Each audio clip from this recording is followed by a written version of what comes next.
আওয়ামী লীগ সুযোগ পেলেই সাপের মতো সুবল মারবে। ভিডিও মেসেজটির ভিতরে আওয়ামী লীগের বিভিন্ন দেশ থেকে নেতারা যৌথভাবে মিটিং করেছেন। ওই মিটিংয়ে তারা আলোচনায় রেখেছেন আজকে ঢাকায় যে সচিবালয়ে হামলা করা, এই হামলার জন্য তারা ছাত্রলীগকে উস্কিয়ে দিয়েছেন এবং ছাত্রলীগকে নামার জন্য নির্দেশনামূলক কথা বলেছেন। আমি সেই ভিডিওটি আপনাদের সামনে কিছুটা শেয়ার। সচিবালয়ের ভিতরে আমাদের শিক্ষার্থীরা অবস্থান করছে।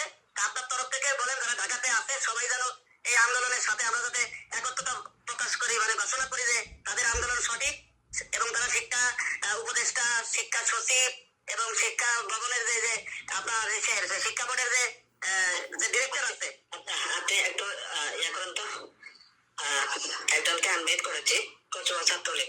আপনি শুনতে পাচ্ছেন? জি ভাই, আসসালামু আলাইকুম ভাই। আমাদের সকলের এখন একটু কারেন্টলি সবাই একসাথে একটু ফেসবুকে স্ট্যাটাস গুলো বাড়াইতে হবে, হ্যাশট্যাগ গুলো একটু বাড়াইতে হবে। একটু যদি ইনশিওর করতেন আপনি, সবাই বলে দিতেন তাহলে একটু ভালো হইতো। আমরা তো সে কথাই বলছি যে আমরা এই কারণে আসছি, এইভাবে বললে হবে না। এটা একটু আপনি গ্রুপে এসএমএস দিয়ে লিখে দিলে সবাই জানতে পারবে। এখানে তো কলেজ সবাই থাকতেছে না। হ্যাঁ হ্যাঁ হ্যাঁ, এটা একটু তাড়াতাড়ি করেন। হ্যাঁ হ্যাঁ, সেটাই করছি। ইমরান ভাই শুনতে পাচ্ছেন? জি জি ইসুফ ভাই, সালাম আলাইকুম। আপনি সাজাদ ভাই যারা আছে অ্যাডমিন প্যানেলে একটা ফোন দেন, সবাই আসতে বলেন। বিশেষ করে ছাত্রলীগ, আচ্ছা শাহিন ভাই, ফাতে ভাই, এখানে আমাদের ছাত্রলীগের ভাইরা যারা দেশে আছে, বিশেষ করে ঢাকা শহরে আছে, এরকম আপনারা আমাদেরকে একটু হ্যান্ডেজ করেন। অ্যাভেলেবেল আপনারা হ্যান্ডেজ করেন না। আচ্ছা, রিতাত মন্ডল, রিতাত মন্ডল, রিতাত মন্ডল কোথায় আছেন? দল এই সময় আমি সবচেয়ে বেশি সাহসী সৈনিক মনে করি আপনাকে, ইসুফ ভাই।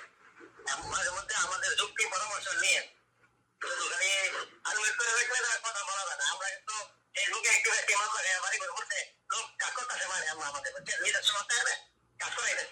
অলরেডি সকাল থেকে ফেসবুকে পোস্ট দিয়ে নামাই দিচ্ছিল সচিবালয়ে আমরা লোক আছে অলরেডি। এটা বলার জন্য দেওয়ার জন্যই।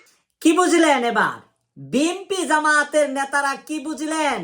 আপনাদের জন্য কিন্তু এখন রেডি হচ্ছে ছাত্রলীগ। ছাত্রলীগের পরিকল্পনা আজকে সচিবালয় তারা ঢুকিয়েছে। তাদেরকে বিভিন্নভাবে ফেসবুকে উৎসাহিত করেছে তারা। তারা যে কি কাজ করেছে এই গোপন ভিডিও শোনার পরে কিছু বুঝতে পারছেন? নাকি বসে বসে শুধু রঙ্গিলা গান শুনছেন? রঙ্গিলা গান কিন্তু ছুটিয়ে দিবে আওয়ামী লীগ। আরেকবার সুযোগ পেলে কিন্তু জামাত বিএনপির নাম মাটির উপরে রাখবে না, সব মাটির নিচে নিয়ে যাবে।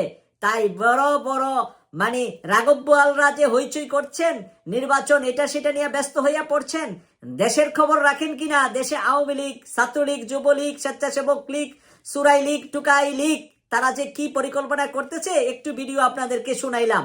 যদি আপনাদের কানে আমাদের কথাগুলা যায় তাহলে কিছুটা এইগুলাকে কাজে লাগানোর চেষ্টা করেন, ঐক্যবদ্ধ হয়ে স্বৈরাচারের বিরুদ্ধে দাঁড়ানোর জন্য পরিকল্পনা করেন।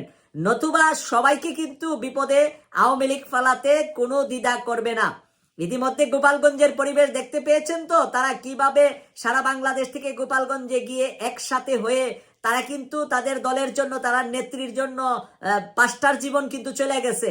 এরকম ওরা কিন্তু ডিটারমাইন্ড, ওরা কিন্তু খুবই খুবই দলের জন্য, নেত্রীর জন্য, তাদের নেতার জন্য কিন্তু অনেক কিছু করতে পারে। আপনারা যারা পারেন না তারা কিন্তু হেরে যাবেন এদের কাছে।